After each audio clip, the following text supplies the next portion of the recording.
Hey guys, well, we're gonna go on another adventure today, but this time we're not gonna be relic hunting or metal detecting.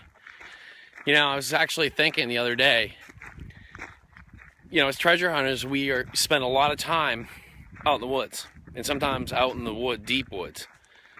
What happens if something goes wrong? I'm just gonna show you some tricks today that may help you.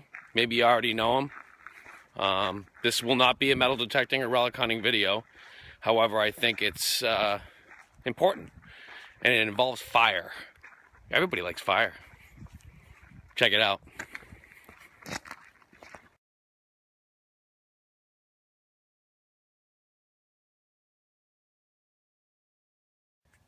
Okay guys, today what I'm going to try to show you guys, or what I am going to show you guys, is how to build a Dakota Fire Hole.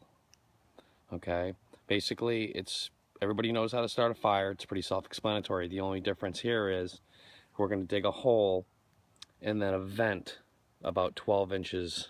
I got to find out which way the wind is blowing. It's really kind of calm today, but I'll find out. And then maybe you dig another small hole there, and what it does is you start your fire in the hole, you dig underneath, and then you have like a little wind pipe, and the wind blows this way, and what it does is it fuels the fire. You have your fuel is burning and going up, and it creates a suction. Now this serves many purposes. This is my favorite type of kind of survival fire, so to speak. It burns a lot more efficiently. It's low visibility because you're building your fire underground, so people can't see it. So if you're in a survival situation where, you know what I mean, it's low visibility. It can't be seen very well from other people around. All right, let me get this dug and we'll go to the next segment. Okay, so what we have is like a 12-inch hole. I don't know, it's probably a foot deep or maybe more, 15 inches deep. Then over here what we have is that's kind of like where the wind's gonna come. It's gonna draw the oxygen in, it goes through. See my hand right there, see that? So it's gonna draw, it's gonna fuel that fire, it's gonna fuel oxygen to that fire, and then the fire's gonna burn up, but your fire's gonna be beneath the ground, so it's gonna be very low visibility, okay? It burns a lot more efficiently, okay? So let's go grab some tinder and some kindling, and let's show you guys what this is about. It works really well. It's my preferred fire of choice. I mean, yeah, it does require you to dig a hole, but I mean, we all go out here and metal detect. I mean, I think we all know how to dig a hole. I mean, it's not, you can see it wasn't that labor intensive. So let's get it started. The first thing you're gonna need is tinder. I have a trick later, but these white birch trees, now they're the state tree in New Hampshire, so you really don't deface them, but see this loose stuff? You're not gonna hurt the tree any by just pulling off a little bit. You don't need a lot, okay? This stuff is excellent to get a fire going, okay? That's probably all we need right there. I'll grab one more piece. But don't be busting on the trees hard or anything. You know, it's usually you have this, it's just skin that's peeling off, it's dead.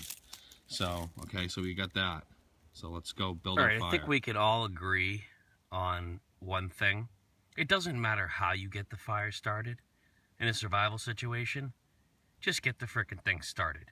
You've got the magnesium fire starters, you've got lighters, you've got waterproof matches, you've got fire steel. They sell that fire steel. It doesn't really matter how you get the fire going. If you're dying of hypothermia, get it going. Okay, so we'll just get that out of the way now. I'm just gonna light it with a lighter because I'm not really focusing on how to start the fire. We're focusing on a method of fire. Okay, and right here we got what we're gonna use to our tinder, what we're gonna use to get the fire going. You saw me, what I did was, this is extremely flammable. It's just the skin off the bark off of a white birch tree. I showed you that already, me getting that. So we've got all our tinder now, and we're gonna try to get this thing going.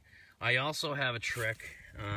I took out, you can see there, I have some duct tape wrapped around my bag right there. Well, we're gonna use that. I want to show you a little trick, and not that you're gonna bring duct tape out every time that you're out in the wilderness, but you might want to rethink it after seeing this, because this is an excellent, we're gonna use this as an example of how to get the fire started. All right, let's go. You can see down there, there's the duct tape.